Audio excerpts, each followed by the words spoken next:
ಉಡುಪಿ ನಗರಕ್ಕೆ ಉತ್ತರ ಕರ್ನಾಟಕ ಭಾಗದ ನೇರಳೆ ಹಣ್ಣು ದಾಂಗುಡಿ ಇಟ್ಟಿದೆ. ಕೆಲವು ದಿನಗಳಿಂದ ನಗರದ ಹೃದಯ ಭಾಗದ ಎಸ್ವಿಸಿ ಬ್ಯಾಂಕ್ ಮತ್ತು ಯೂನಿಯನ್ ಬ್ಯಾಂಕ್ ಗುಂಡಿಬೈಲು ಕೃಷ್ಣಮಠ ರಥಬೀದಿ ಬಸ್ ನಿಲ್ದಾಣ ಸಮೀಪದ ವ್ಯಾಪಾರಿಗಳು ನೇರಳೆ ಹಣ್ಣನ್ನು ಮಾರಾಟ ಮಾಡ್ತಾ ಇದ್ದಾರೆ. ನೇರಳೆ ಬಣ್ಣದ ಈ ಹಣ್ಣು ದುಂಡನೆ ಆಕರ್ಷಕ ಹಾಗೂ ರುಚಿಕರವಾಗಿದ್ದು ಬಾಯಿಯಲ್ಲಿ ನೀರೂರಿಸುವಂತಿದೆ. ನೇರಳೆ ಹಣ್ಣು ಸಾಮಾನ್ಯವಾಗಿ ಮೇ ಜೂನ್ ತಿಂಗಳಲ್ಲಿ ಹೆಚ್ಚಾಗಿ ಮಾರುಕಟ್ಟೆಗೆ ಬರ್ತಾ ಇದ್ದು ಗ್ರಾಹಕರು ಇದನ್ನ ಮುಗಿಬಿದ್ದು ಖರೀದಿಯನ್ನ ಮಾಡ್ತಾ ಇದ್ದಾರೆ. ಉಡುಪಿಯಲ್ಲಿ ಕಳೆದ 15 ದಿನಗಳಿಂದ ಸ್ಥಳೀಯ ವ್ಯಾಪಾರಿಗಳು ನೇರಳೆ ಹಣ್ಣಿನ ಮಾರಾಟ ಆರಂಭಿಸಿದ್ದಾರೆ. ಉತ್ತರ ಕರ್ನಾಟಕದ ಬೆಳಗಾವಿ ಮತ್ತು ಯಲ್ಲಾಪುರ ಭಾಗದಿಂದ ಈ ಹಣ್ಣನ್ನು ತಂದು ಇಲ್ಲಿ ಮಾರಾಟ ಮಾಡ್ತಾರೆ. ನೇರಳೆ ಹಣ್ಣು ಕೆಜಿಗೆ 200 ರೂಪಾಯಿಗಳಿಂದ 250 ರೂಪಾಯಿಗೆ ಮಾರಾಟವಾಗ್ತಾ ಇದೆ. ಬಹು ಔಷಧೀಯ ಗುಣವನ್ನು ಹೊಂದಿರುವಂತಹ ನೇರಳೆ ಹಣ್ಣು ಮಧುಮೇಹ ಕಾಯಿಲೆಯಿಂದ ಬಳಲ್ತಾ ಇರುವವರಿಗೆ ಶರೀರದಲ್ಲಿ ಸಕ್ಕರೆ ಅಂಶ ಕಡಿಮೆ ಮಾಡಲು ಉಪಯುಕ್ತ. ರಕ್ತ ಶುದ್ಧೀಕರಣಕ್ಕೂ ಇದು ಸಹಕಾರಿ. ದೇಹದ ಉಷ್ಣತೆಯನ್ನ ಕಡಿಮೆ ಮಾಡುತ್ತದೆ.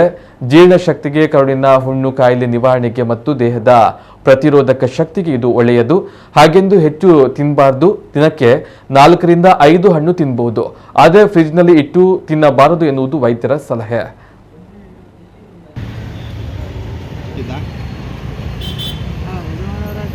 ಒಳ್ಳೆ ಬೇರನಾ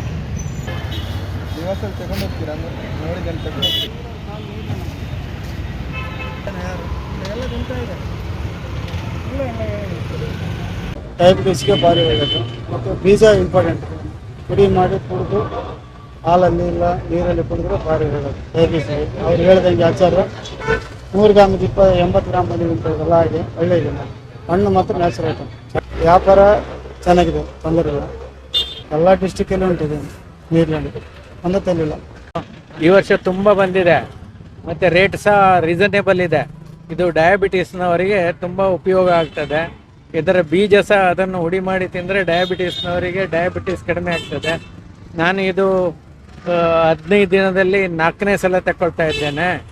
ಇದು ಒಳ್ಳೆಯದಿದೆ. ಈ ಬಾರಿ ಹಣ್ಣು ಸಹ ದೊಡ್ಡದಿದ್ದು ಅದರಲ್ಲಿ ಮಾಂಸ ಸಹ ಜಾಸ್ತಿ ಇದೆ.